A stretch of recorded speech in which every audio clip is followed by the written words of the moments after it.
again. This is Jonathan Miller with the Hometown Historian channel. We are here at Tabor Reformed, sorry about the noise, Reformed Church. It also would have been, eventually would have been United Church of Christ. The church itself, the Reformed Church or United Church of Christ, they shut down this location. It's now run by LCBC, Life Changed by Christ Church. And they've done a phenomenal job of continuing to just really keep this place beautiful. So we're going to turn the camera around here shortly. This is the second in the series of the official series. Like I said, we have visited here before for this series, the Hometown Historic Churches, but we're actually going to talk about the history. I'm going to show you as much of the church as I can on the outside. It really is a beautiful, beautiful church. And then we'll go into the cemetery and talk about a couple of the people that are pretty important. I mean, everybody in there is important, of course, but some people that are of note that have served the community, especially the one family, the Lebanon family. But with that, we're going to turn the camera around and we're going to check out the church and talk about it a little bit. So here we are at Tabor Reformed Church. You get a view of it here. So really just a beautiful church. Tabor Reformed was actually started in 1766. The original church would have been a wood structure, and that survived till I believe 1791 when it was struck by lightning, and I guess the damage from that, I don't know if there was a fire or not, I would assume so, caused quite a bit of damage, and that's when they built this limestone structure. Not all of it was built at once. There were two other periods, I believe in the mid-1800s and then early 1900s, where they added on certain parts, but this was built in 1792, I believe, to 1793 or 1794. This is considered to be the older of the two churches. We visited Salem Evangelical Lutheran, which would be out that way, northeast of here on Willow and 8th Street. This is 10th Street and Walnut, so a couple blocks away. They both were founded in 1766, and George Stites, who was the founder of Lebanon, originally Stites which would have been in this area. We visited the Chestnut Street log house, and that was, excuse me, it was emblematic of what the homes would have looked like in Stites at that time period. Very Germanic, very much in the German style of doing log homes. But he actually warranted the land here in 1766 for them. And he also did the same, I believe, for Salem Evangelical Lutheran. We'll get a view of the side. You can see the doorways are just so ornate, the woodwork. And then you can see down the side of the church here along 10th Street. It's just a beautiful church, but like I said, they added on twice to this building that was originally built in 1792. Salem Evangelical Lutheran Church was actually built in, I believe, 1796 to 1798. So that might be why it's considered older, just the building. Beyond that, I'm really not sure, because you know, they both were chartered, if you will, in 1766. So which one is actually older? As far as I know, this one is considered to be older.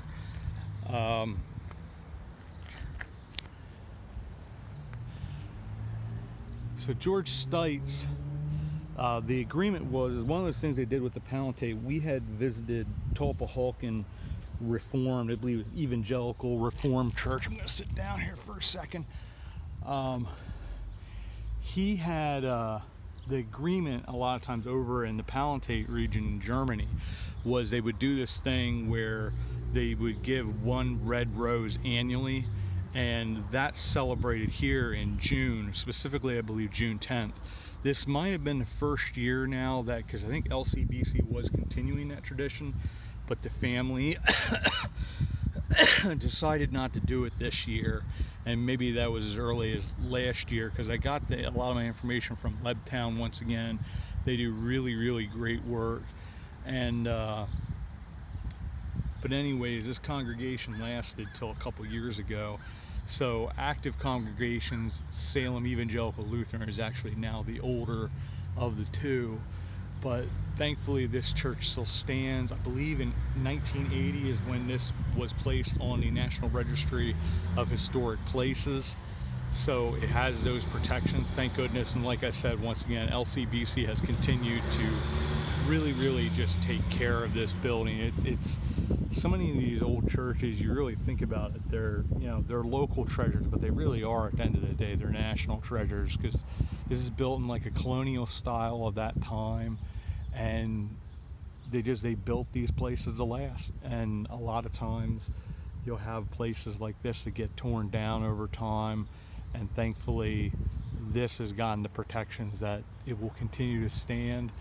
It can't be cheap to do the upkeep, just because of it being an older building. And it is one thing when you do have the National Registry of Historic Places, those protections, you have to follow certain procedures to take care of these places. So that is more expensive. I'm sure there's some kind of government subsidies and things like that nature to continue to take care of these places. But if you just look, even just looking above the windows, just the way the stonework is done, the arches and those types of things, just,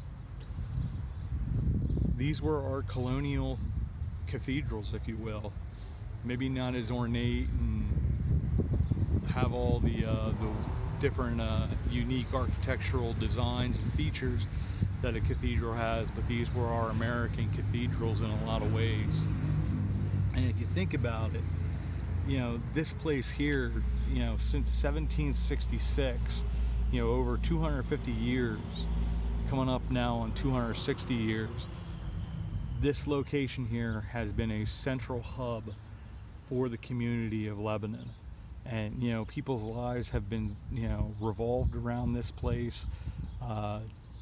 Their spiritual well-being has been taken care of at a place like this. So these hometown historic churches really are such an essential part of our past, and really are impressive and extraordinary structures. And it's always so cool, like this area of Lebanon, you can sort of look around on the horizon and you can see these steeples and then know which church it is, and it really is quite extraordinary if you think about it. The amount of time this has been here, the lives it's touched, and it really is quite a cool thing. We had visited this cemetery before. There are quite a few Revolutionary War soldiers here. It'll take me a little bit to get up, so. Oh, geez. I'm doing better in a lot of ways, but I'm also having some other issues that I have to go to a wound specialist now for my feet, because they're concerned about how they're not healing as well as they think they should. So I don't know where exactly that's going to go, so there's a little bit of concern. I'm a little disheartened about it. But just look at this too, just beautiful. But this is older Pars Cemetery, because usually when we talk about a number of times when we do these cemetery visits, the part that's closest to the church is usually the area that's the oldest. This also contains some very unique individuals. In Lebanon's history, a family called the Gloningers have had an essential part of the history of Lebanon.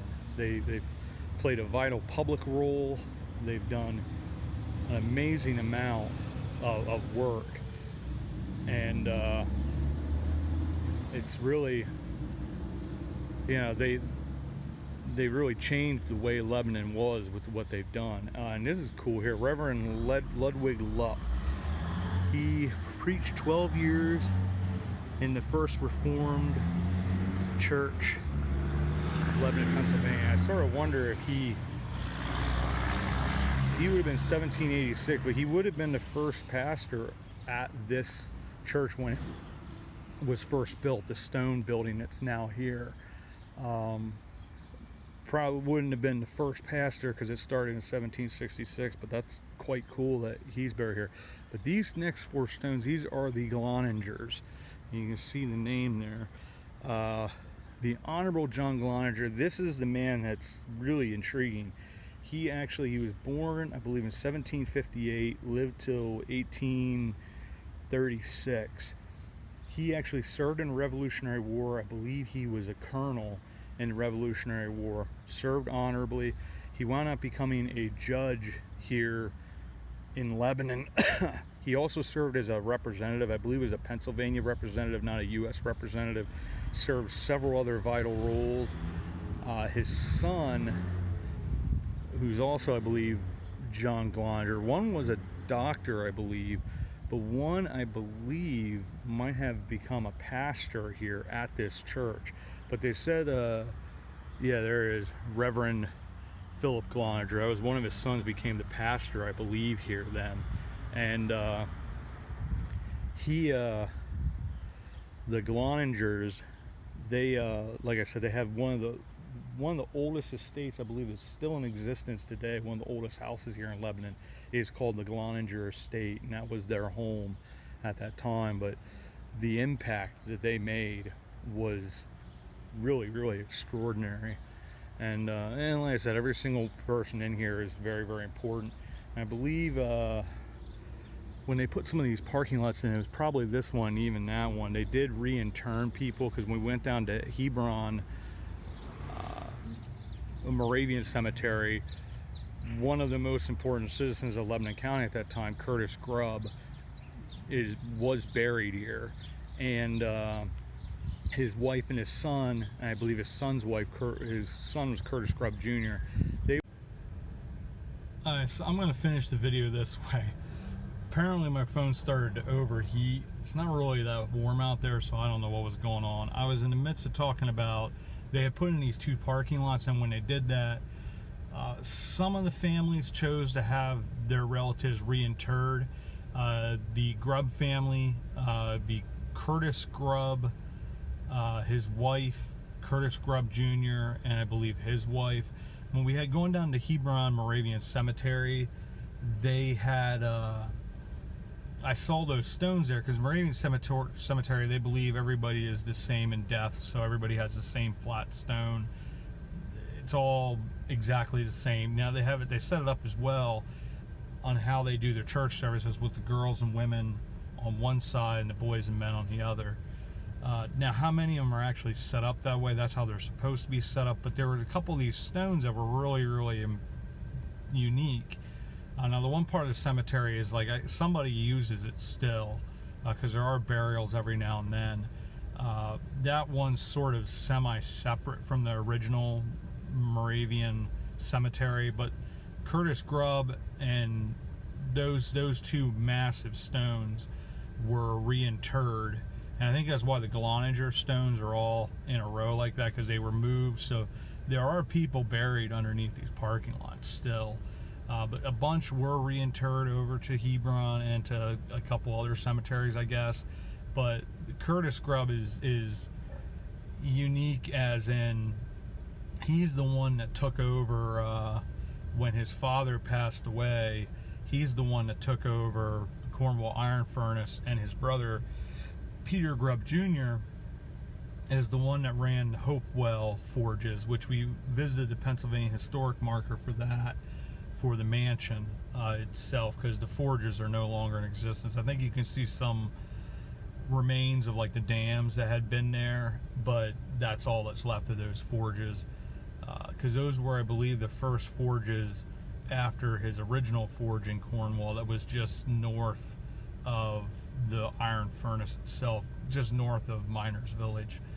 So he was one of Lebanon County's most important citizens. Now, it wouldn't have been Lebanon County at that stage yet, because that didn't happen until 1813. But another thing of note with this cemetery as well, now if you look on findagrave.com or on the Find a Grave app, you will not find George Stites, the founder of Lebanon, in this cemetery. But they do believe he most likely was buried here, because he died in 1767, so that would have been right after this church was founded, and the original wood structure would have been built in 1766. So he very well may be buried here. There is no marker for his grave, but he may very well be buried here. The two families that first settled in this area in the 1720s were the Stites family and the Light family, which the Light family visited Light's Fort. Now, the English way of spelling it is L-I-G-H-T. The German way was L-E-I-C-H-T, and that's how it would have been spelled when they had first settled. And the creek that sort of separated where they had settled was called Stites Creek. Now, the Lights, they settled in the area where Light's Fort is, so north of here, and this is where the Stites' family would have settled first. But that's a pretty unique thing. It is possible that he isn't buried here, because like the Lights, I believe the original John Light, who built Light's Fort, his parents are buried in a cemetery. It's only like 4 or 5 people, and then he's buried with his wife and maybe some of their kids in another cemetery, like one of these small family plots that are right up in that general region, but they actually, the stones, nothing exists like that anymore, but they do know the location of where they were buried. They were never reinterred or moved.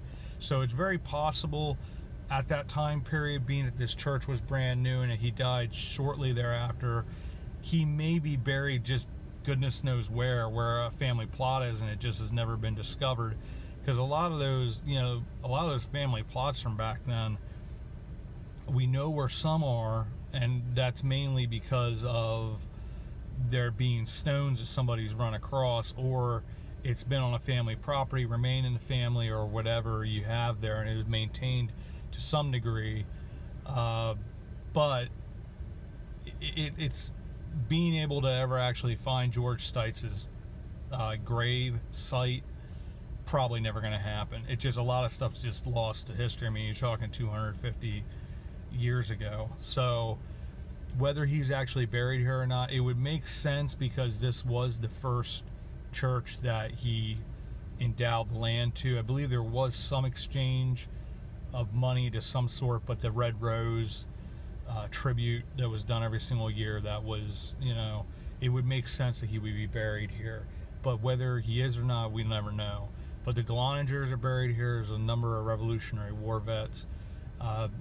You can't understate the importance of this church, Tabor Reformed Church. It's a shame it no longer is in operation as a United Church of Christ, which is what Reformed Church turned into, but it is sort of, I believe one viewer's subscriber, David, had talked about a lot of these old churches, the denominations, eventually, if they just, the kids don't continue to go there, and they just get shut down. Thankfully, this one's continuing to be used as a church by LCBC, who are really taking care of it and do really good work here. We had visited, I believe it was Zion Evangelical Lutheran Church near Annville. That's much the same. It was just a church that got shut down eventually. Now it's used as like a wedding venue. But so this is Tabor Reformed Church. Quite a bit of history here, over 250 years, and this is a cool adventure. Appreciate you guys coming along, and we'll go on the search for more hometown history, and as always, we will see you all about town.